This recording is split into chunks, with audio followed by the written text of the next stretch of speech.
It's Keith here with Ask DADventure Disney, episode number 15. Exciting! I'm so glad that you guys are here with us. If you have more questions to ask us, please do. I'm going to have all the information at the end of this video, but we need some more questions, so please send them in to us however you can. And again, I'll talk about it at the end, but send me some more questions because we want to get to it. I'm so excited that someone by the name of William, thanks for writing in. William sent us a message, and he asked us, with all the planning that I was doing, all the food that we wanted to see, the rides we wanted to go on, the shows we wanted to do, the resorts we wanted to stay in, the parades we wanted to do, the timelines we wanted to do, what did I miss? What did I not get to? And that's a great point. He mentioned that in the other videos that I have, he said that you talked about leaving the parks for the day. He talked about going back to the hotel. You know, I would do resting. We would do swimming.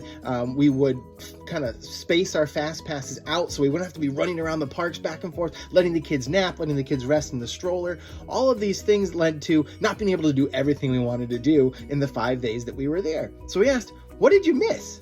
So I missed some stuff. Now, a lot of it, what I want to preface this with is that the things that I missed on this trip were choice. I could have gone on it. My wife would have been happy to take the kids and go in a direction and let me do something else.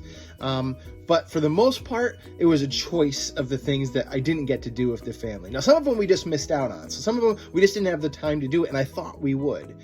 Some of those are the monorail.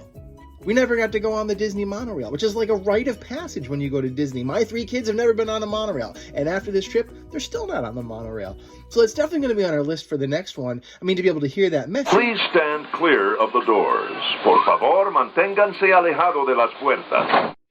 To be able to have the sliding doors closed and be able to zoom around and see Epcot and the Magic Kingdom and some of the other resorts, going through the Contemporary Resort and doing all those things that you don't normally get to see walking around inside the parks. We missed all that.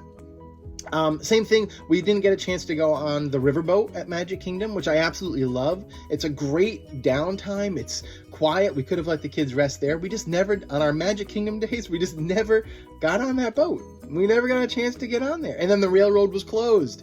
I love the Magic Kingdom Railroad. You know, this was Walt's baby. He loved trains and that train that goes all around the park, but they're building the new roller coaster there, so they kind of shut down parts of it. So, you know, Tron took away my train. So I didn't get to go on the train either. There's lots of the big rides that I wouldn't have gone on anyway. So Tower of Terror, and I know Megan and Evan, home away from Disney, you can yell at me in the comments. You can hit me up on Instagram and yell at me, but I do not like Tower of Terror. We didn't go on that. We didn't go on the Aerosmith roller coaster. We didn't go on Flight of Passage. So there were certain rides that I didn't go on as a choice, and I probably wouldn't have gone on even if I didn't have the kids with me. But there were a couple that I did miss. When we went to Hollywood Studio a couple different times, you know, we were focused on Galaxy's Edge, focused on Toy Story Land, and then getting out and doing other things. We never even walked over to the part that had the Indiana Jones Stunt Spectacular and then over to Star Tours. I didn't get to go on Star Tours. And you guys know I love Star Wars. And I didn't get to go on Star Tours. I focused more on Smuggler's Run. I was focused on Smuggler's Run and the Millennium Falcon and Galaxy's Edge. So I wasn't going to miss that. I've been on Star Wars many, many times. Star Tours. I've been on it many, many times. And so I knew that it wasn't going to be something that if I missed it, it was okay. I've done it before. I just wish I had a chance to do that. And the other one is like, I have a love-hate relationship with the Haunted Mansion.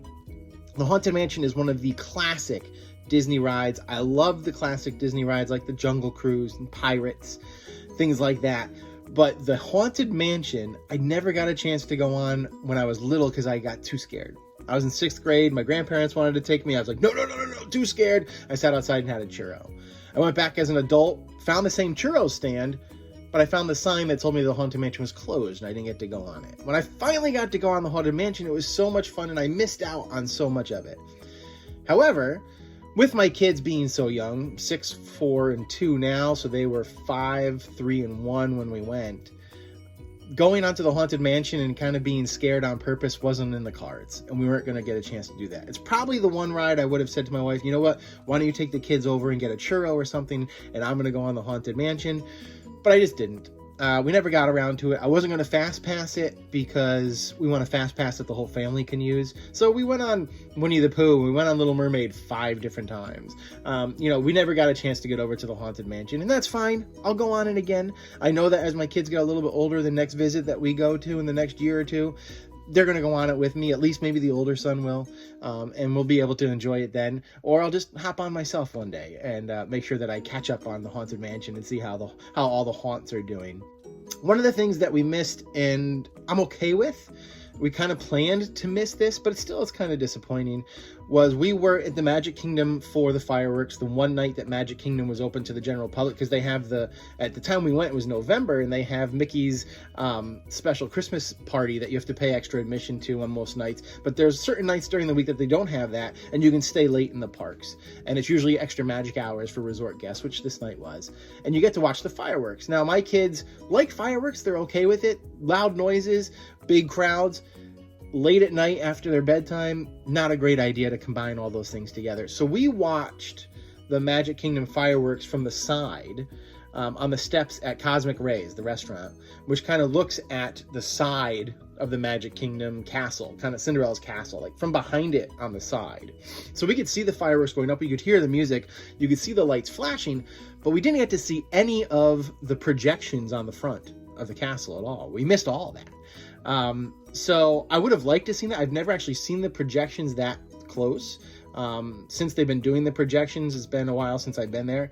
And so I would have liked to see that very much. Same thing with the projection show, the Star Wars projection shows that they have at Hollywood Studios. I never get a chance to see that either. So those kinds of projection light shows and the big crowds watching from the front, didn't get to do it this trip. It's something we'll probably do going forward. But this trip didn't get a chance to do that. An adult beverage or two. When I went with my wife, we got to have an adult beverage every day. We got to actually plan things out to go have some lovely adult beverages. I think I had 2 this entire trip. One of them was I had this great food and wine festival drink while we were watching the Epcot fireworks back from the International Gateway. We got off the Skyliner, walked right up the International Gateway, stood right there, looked over at the lagoon, watched the fireworks. Then we got a drink from the stand that was down around the corner in the UK, got back on the Skyliner, and went back home after it was over. It was great. But that, and then I also spent one night with my brother and my sister-in-law, who are amazing people, and I've talked about this before, and surprised us on this trip. We were at Galaxy's Edge, just the 3 of us, and on the way out, we got stopped by the guy who's the doorman at Olga's Cantina, and he said, have you guys been in Olga's yet? And 2 of us, so the 3 of us hadn't been in there, and we were like, no, we haven't, because the 2 of us were in making Savvy's lightsabers, which was awesome. But my sister-in-law got to go have a drink at Olga's, but we hadn't. We said, no, we haven't. And the guy said, come on in. Olga's still seating people, even though the park was closed. It was 9 o'clock. The park was closed. They let us in for a drink. I had the Yub Nub just because I had to. It just sounds fun, and it came in a really cool cup. So that was delicious. It was really good. I'll put what it was down here at the bottom so I can get it specifically right for you. But the Yub Nub, very, very cool. I did not buy that cup. That cup would have been very expensive, so I did not buy it. But the drink was fantastic and came in the cup. You just have to give it back at the end of the night. So I would have liked a couple more adult beverages, especially staying at the Caribbean Beach Resort. They have such a great pool bar there. We just didn't get a chance to get to that. The last thing that we missed that I've always done on every trip I've done is we never once went into Mexico. We never went to the Mexico Pavilion. We never went inside. We didn't spend a lot of time at Mexico outside of the food and wine booths, because the kids always wanted, we were in Magic Kingdom more than that. We were in Hollywood Studios with Toy Story Land and Galaxy's Edge more than we were at Epcot with the little kids. They still enjoyed Epcot. They enjoyed everything about Epcot, but we didn't get to go in Mexico. So I didn't get to eat at the wonderful restaurant that's there inside, looking at, the pyramid and all the people eating as the ride goes by you. And I didn't get to go on the ride. I didn't get to see Donald and his friends. It's kind of sad to not see those 3 caballeros there and go on that ride, because that ride has some special meanings to me. There's some great stories to it, which me and my close friends know about. But those are the kind of things that I missed. I missed Mexico. Whatever. We'll do it next time. Maybe we'll get advanced dining registrations and eat inside again. But we had so much other stuff to do in these 5 days, you're just not going to get around to everything. So what about you guys? Do you get around to everything? Do you put all that resting and all that fast pass splitting up and all those things aside and say, I need to do everything I can? Do you do it with little kids? That's the key, right? With the little kids, it's just best to rest and go at a speed and know we'll be back in a couple of years and maybe find some more things to check off our list when we do that. There was a lot more things I didn't get to do on this, but William, thank you. What a great question. I really appreciate it. Maybe I'll answer this again in a part 2 and talk about more of the things I didn't get to do because I have kind of just hit the top of the iceberg there. But I wanted to give you some of the highlights, things that I wish I had done, but I didn't get a chance to. And again, just to reiterate, these were my choice. I made the choice not to go on these things. No one told me I couldn't do it. The kids didn't cry and whine. This was simply my choice. And I was very happy to make these choices, not to see these things, but I did miss them. So once again, William, thank you.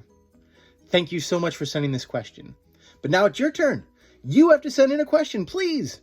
You can do it via email. You can email me, DADventureDisney@gmail.com. Send a little email, shoot it right off to me. I'll answer it on a video just like this, and then you'll be able to get the answer to your question. You can find me on social media, Instagram, Facebook, @DADventureDisney, and use hashtag AskDADventureDisney. Those questions will get to me that way. And if you slide into my DMs, I'll always listen. So go ahead. Let's start a conversation and keep it going. I really hope that you subscribe to wherever you're watching this. Subscribe on our YouTube channel. If you haven't yet, you'll get to know, and hit that notification button too, so you know when we're doing it. Leave some comments. Share this, please. I'd love that. So comment, share, like it. Do everything you can to do with this video to make people know that you're supporting DADventure Disney, which is great. Speaking of supporting DADventure Disney, thank you so much for this week's hat. This is from Chris, my really good friend Chris, who I got to meet through this Disney World craziness that we're all in. He has a great shop called The Disney Nation. If you go to thedisneynation.com, you can find him. He's on Instagram. He's on Facebook. He's got the most amazing Disney-inspired stuff. He's got great shirts. He's got candles. He's got lotions. He's got food products. We just had barbecue. His flame tree style barbecue sauce that he sells on some food that we had last night for dinner. We had it on some spare ribs. Outstanding. But check him out, The Disney Nation, thedisneynation.com. Chris, thank you for this hat. I really appreciate it. Thank you all for watching. I hope that we get to see you in the park real soon. I hope everybody stays safe, stay healthy, and we'll see you soon. So long.